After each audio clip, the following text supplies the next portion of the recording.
Hey guys, throughout my Scrabble career, I've played and seen tens of thousands of games, and during those games, I've seen a lot of brilliant plays, but I've also seen just as many, if not more, really bad plays. And in this video, we're going to be focusing on the really bad plays. In particular, I'm going to be talking about the 5 most common mistakes that I see beginning Scrabble players make. So if you're someone who loves Scrabble but is struggling to improve or is frustrated with the number of games you're losing, this is definitely the video for you.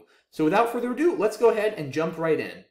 The first mistake I want to talk about today is one I like to refer to as triples equal death.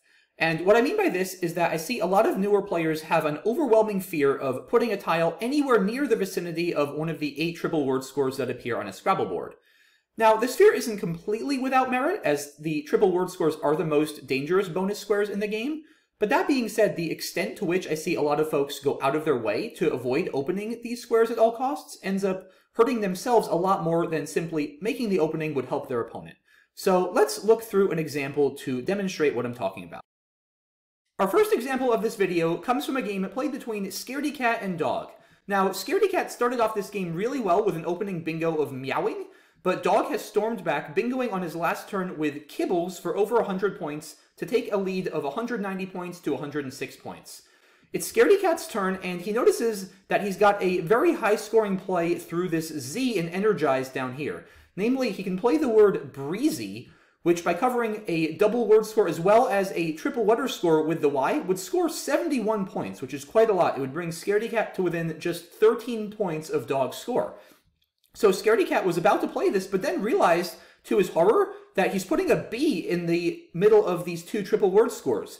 So if Dog manages to have something like taxi cabs through that B, Dog is going to score 248 points, because he's going to get 9 times the value for his word plus the 50-point bingo bonus. And if something like that happens, then the game is pretty much going to be over on the spot. Dog is going to be up over 200 points, and all hopes of coming back and winning this game are going to be gone for Scaredy Cat. So with that in mind, Scaredy Cat decides he can't afford to take this risk, and instead opts to play barely through this L in kibbles for 30 points. Much more Scaredy Cat style, it barely opens anything for Dog.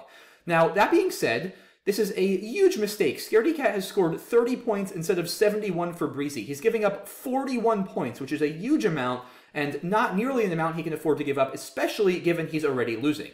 So let's try to further understand why this is such a big mistake. And to do that, I want to introduce this concept called danger levels. Now, the key point to understand here, guys, is that not all openings are created equal. If we look first at the opening Scaredy Cat was worried about, once again, as you can see on the bottom left, putting a B in the 7th spot of a triple-triple line, it turns out there are only 55 possible triple-triples his opponent could have had. There are just 55 8-letter words in the entire Scrabble dictionary that have a B in the 7th spot.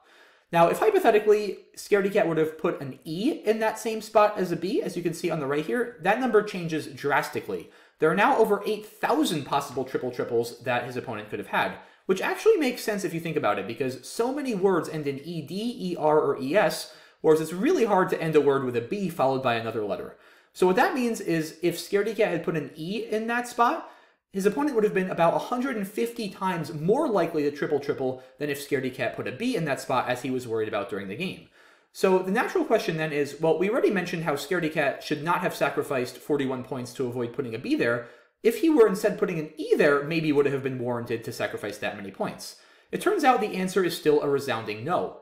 Yes, there are over 8,000 possible triple-triples, but there are hundreds of thousands of possible racks his opponent could have. So even with putting an E there, the odds of his opponent actually triple-tripling on the next turn are still just a couple percent. Now, you're probably looking at a fraction of a percent for a B there, but even for a couple percent chance at a huge triple-triple, you should not be giving up 41 points, especially when you're already down in the game. The only time that kind of point sacrifice would ever be reasonable is if you have a huge lead, and the only way you can possibly lose the game is if your opponent triple-triples. In the actual position Scaredy Cat was in, for reference, I probably wouldn't give up more than maybe 10 points to avoid making the opening on the right with an E there. And honestly, I probably would only give up a couple points, like 2 or 3, if that, to avoid making the opening on the left with a B. It's just really not that scary.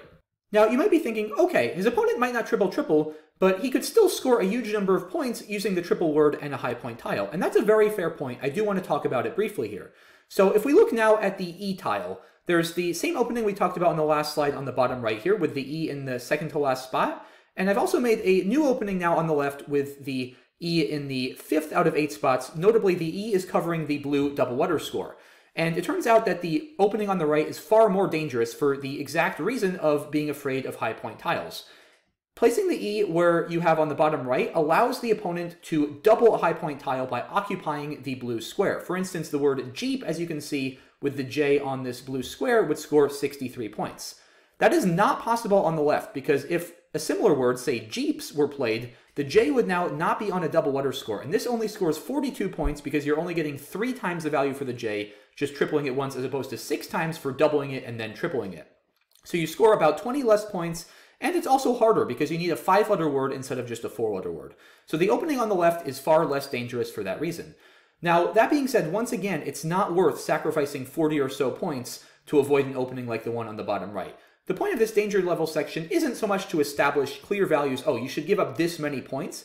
It's more to show you guys what kind of openings are more dangerous than others. It's more to encourage you to stop thinking about these kind of things in blanket terms. Oh, I'm putting a tile near a triple word score. That's really scary. I can't do it. And think about it more in specific terms. Okay, I'm putting a B next to the triple word score. The odds of my opponent tripling are really small. Oh, I'm occupying the double letter score with the tile I'm putting there. So my opponent can't put a J or a Z on the double letter score. It isn't going to kill me with a 70-point play. Those kind of things are really, really important to help you get your game to the next level, and it's going to prevent you from making plays that give up way too many points for yourself when you're unnecessarily worried about giving back a huge play to your opponent.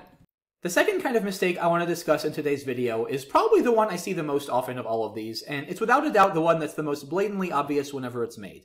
It's none other than hoarding the Que. Now, I could address this mistake with a single sentence, namely, the Que is the worst tile in Scrabble, period, end of story. And that would be a completely true statement, but I'll go into a little bit more detail than that. What I see happen way too often is somebody will have the Que and not have a good place to play it on that turn, so they end up holding onto it for a really long time. I've seen people hold onto the Que for 6, 8, even more than 10 turns in a row.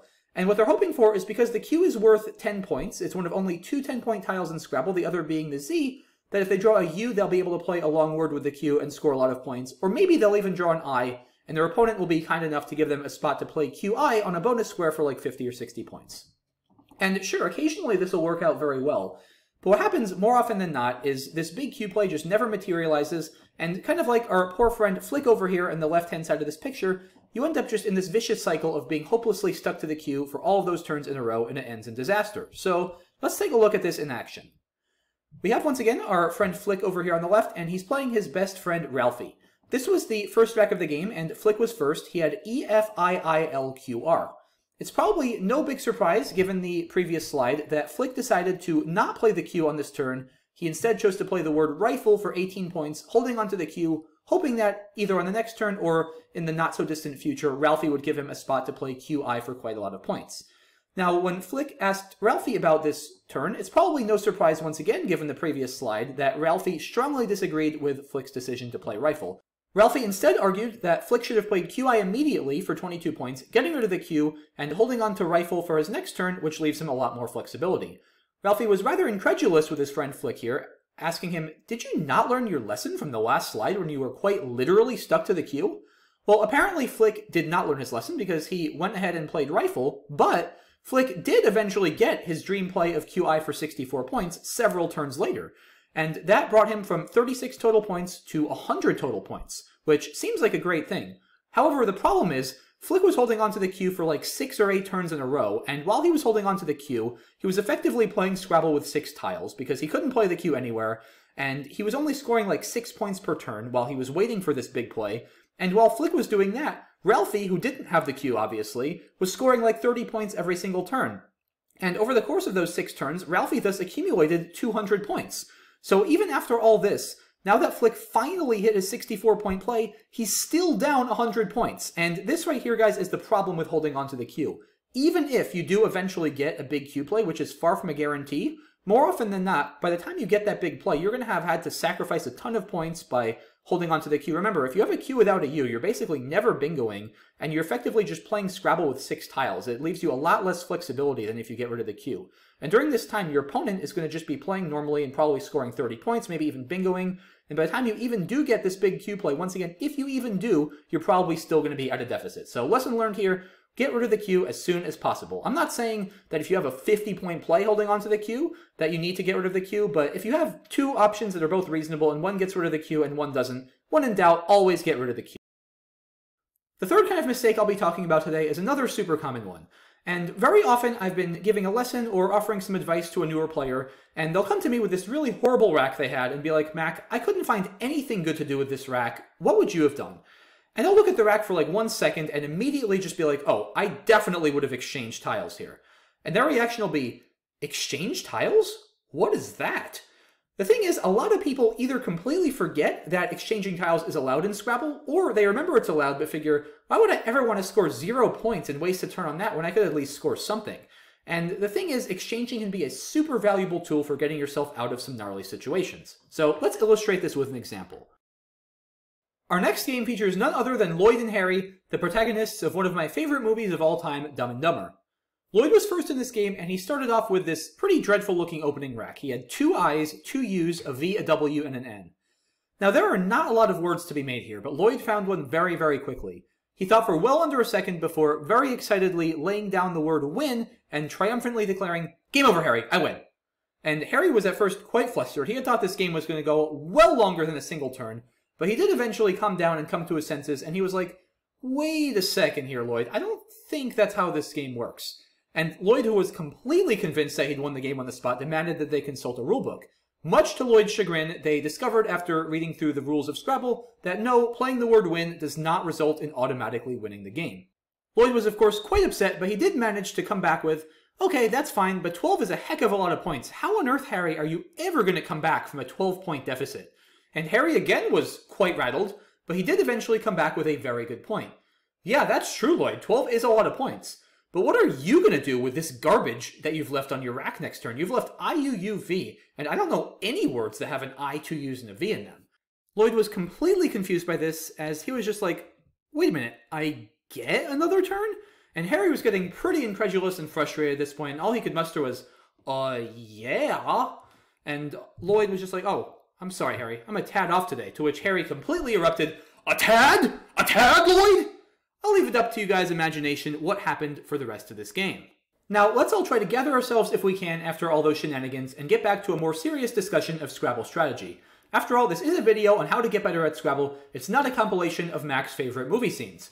So, what should Lloyd have done on his opening rack? As Harry correctly pointed out, playing win for 12 points was a terrible idea because it left him IUUV on his rack, which is just dreadful. He's going to have very few, if any, reasonable options on his next turn. And what Lloyd should have done here is exchange tiles. The best exchange would be to trade IUUVW, trade 5 tiles back to the bag, leaving an I and an N on his rack, as you can see here on the bottom right. And yes, Lloyd, you do score 0 points, but you're setting yourself up in much, much better shape on your next turn. As Harry mentioned, if you keep IUUV, what are you going to do on your next turn? Probably not much. If you keep IN, then the world is your oyster. You could easily draw a bingo, you could draw some other good scoring tiles, you have a lot more flexibility. And sure, you do give up 12 points immediately, but that's a very small price to pay for not having to deal with IUUV sitting on your rack any longer. It's going to take you several turns to get rid of all of that garbage, and you're probably not going to be scoring very many points while doing so.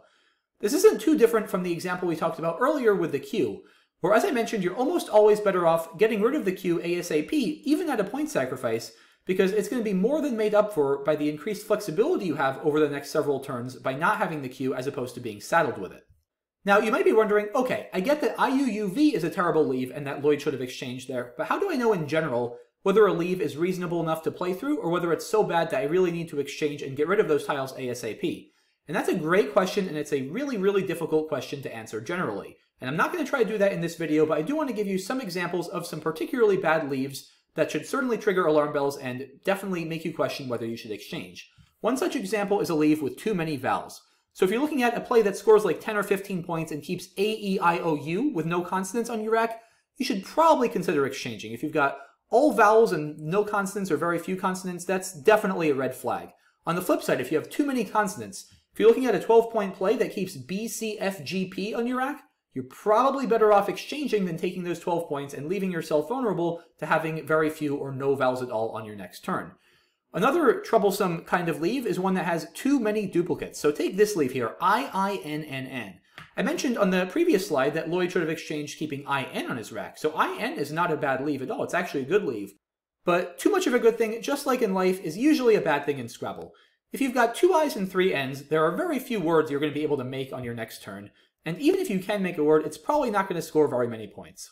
So if you can't find a good play that gets rid of most of these duplicates, you might want to consider exchanging them off. And finally, we have two types of bad leaves we've already encountered. We have the garbage tiles. I tend to refer to these as the U's, V's, and W's because they are just really bad, especially when combined. And that's what Lloyd was dealing with. He had not one, not two, but three of these tiles. He had two U's and a V.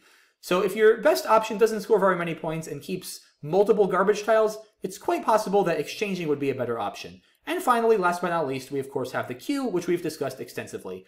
If you don't have a good way to get rid of the Q immediately, and you can't score a lot of points while keeping it, you might want to just exchange it back into the bag and move on. Now, before I jump into the next mistake, I do want to take a brief digression. In this section on exchanging, we've been talking mostly about bad tiles. We've been talking about U's, V's, and W's, and other things like that that are so bad that you're probably better off exchanging if you have a lot of them than trying to deal with them.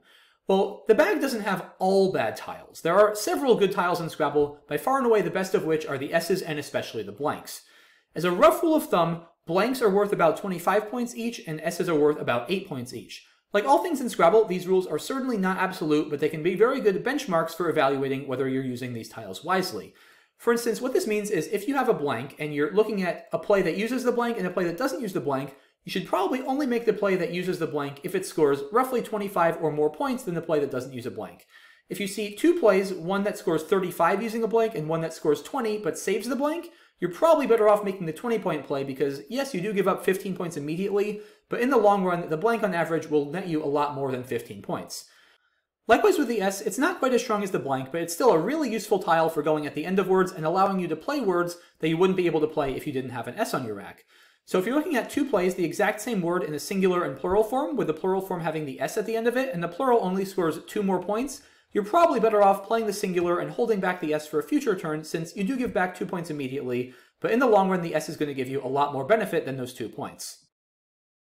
The fourth common mistake I see among newer Scrabble players is looking at a rack of 7 tiles and thinking, I'm never going to bingo, this is way too many letters.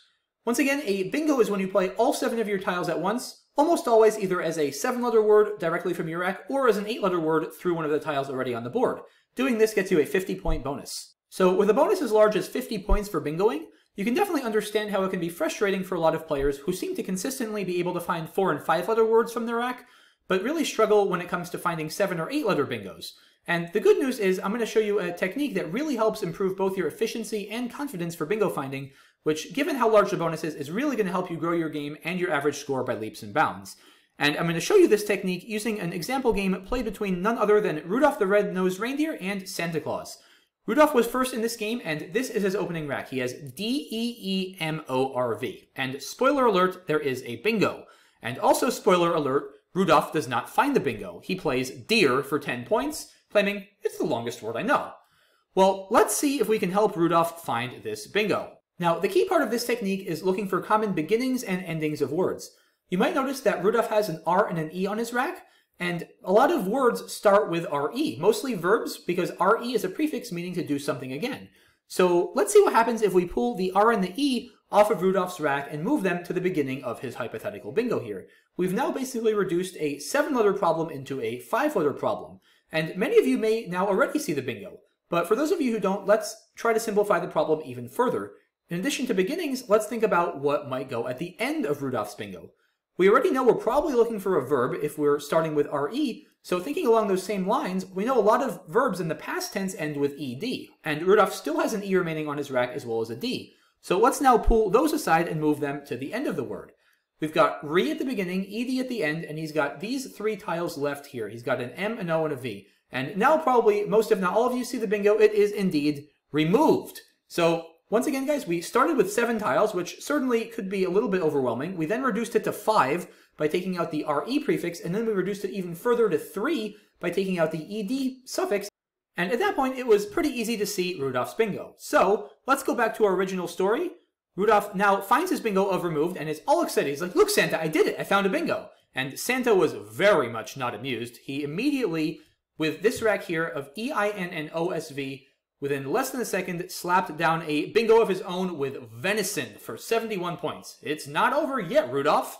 I will once again leave it to you guys' imagination what happened the rest of this game. But to summarize what we talked about before, what you want to be looking for, guys, when you're trying to find a bingo is common prefixes and suffixes. I've listed here some of the most common. This is certainly not an exhaustive list, but these are ones that should be really, really helpful. For prefixes, you have re, on, out, over, and miss. And for suffixes, you have ing, ed, est, tion, and able. If you start looking for these whenever you have a rack that looks like it might have a bingo, I guarantee you're going to quickly see an increase in not only the speed at which you're able to find bingos, but the overall number of bingos you're able to find, and it's going to help your game drastically. The fifth and final mistake I want to talk about is a reaction I often get from newer players when showing them expert level games. And the reaction is, wow, I can't believe how often you guys make multiple words at the same time. And I think part of this misconception is that a lot of people forget the similarities between Scrabble and crossword puzzles. With crossword puzzles, every single word has to intersect with a lot of other words, and you have this grid that's completely filled in where you have all these words stacked above and below each other and also next to each other. And with Scrabble, you certainly can get that same dynamic, but I think a lot of people visualize Scrabble as more of a game that spreads outward, where you have words that are being played through tiles in other words until you gradually have a grid that expands towards each corner of the board. And sometimes you get that, but very often the best way to play Scrabble isn't to do that. It's to layer words on top of each other, forming multiple words at once, which, as we'll see, is much more effective sometimes for getting a lot of points. Let's take a look at an example of this in action. In this position, your opponent has started with the word expire, and you've got this rack, E-L-N-N-O-O-W. If you're not thinking about making multiple words at once, you might be drawn to the X in expire because it's by far the highest scoring tile currently on the board. And you might be thinking, if I can end a word in this X, or possibly even start a word with this X, that's long enough I could reach one of these double word scores and get a decent number of points. And indeed, it is possible to do that. You can play the word xenon here for 24 points, which is not at all a bad play. You score quite well. You get rid of your duplicate N's, and you also get rid of your duplicate O's, which, as we discussed in an earlier section, is very much a good thing. And like I said, this is not a bad play at all, but you can do much better. It turns out that the best play here actually makes 7 words at the same time. The best play here is woolen for 43 points, making 6 two-letter words. You make we, ox, op, L-I-E-R, and N-E all at once. And this scores 43 points, which is 19 points more than xenon. And the reason it's so many points is, remember, you get points not only for woolen, you get points for every single two-letter word you make at the same time. So you get 9 points for we because the W is on a double letter, 9 points for ox because you get the X, and etc., etc. And it turns out that this is 43 points. And it keeps just an N on your rack, which is quite good. It's probably even better than keeping LOW after xenon because, as we discussed, the W is not a great tile. So this is a far, far better play by making multiple words at once, in this case 7 words at once, which is quite a lot. You're not normally going to have a play that makes this many words at once, but still a really cool example and a great illustration of how making a lot of words at once can really help you rack up those points. Now our next example here is a bit different, but it still is a great illustration of the principle of making multiple words at the same time. So here we found a bingo, we have billion on our rack, but at first it doesn't look like there's an obvious spot to play it. And if you're not thinking about playing multiple words at once, in this case in particular, thinking about what tiles you have that might either be able to go in front of or at the end of other words already on the board, then you'd miss out on a really good opportunity. You might end up playing something like Bill for 12 points, which, spoiler alert, is a very, very suboptimal play. And I'll give you guys a couple seconds here if you want to pause the video and try to figure out where you could play the word billion. And for those of you who found it, well done. And for those of you who just want to see, it is putting an O in front of ranges to make oranges. Now, admittedly, this one's a little bit tricky to see because the pronunciation changes, right? Of course, oranges is a very common word, but it's not pronounced oranges, it's pronounced oranges. So a little bit tricky to see, but what a huge difference. You score 80 points for your bingo versus just 12 points for Bill. So a 68-point difference just from seeing the fact that you can put an O in front of ranges. So a great reminder, whenever someone plays a word, just take a second or two, ask yourself, what can I put at the beginning of that word? What can I put after that word? And note it down somewhere, because you never know when that's going to come in handy later in the game, like it did here.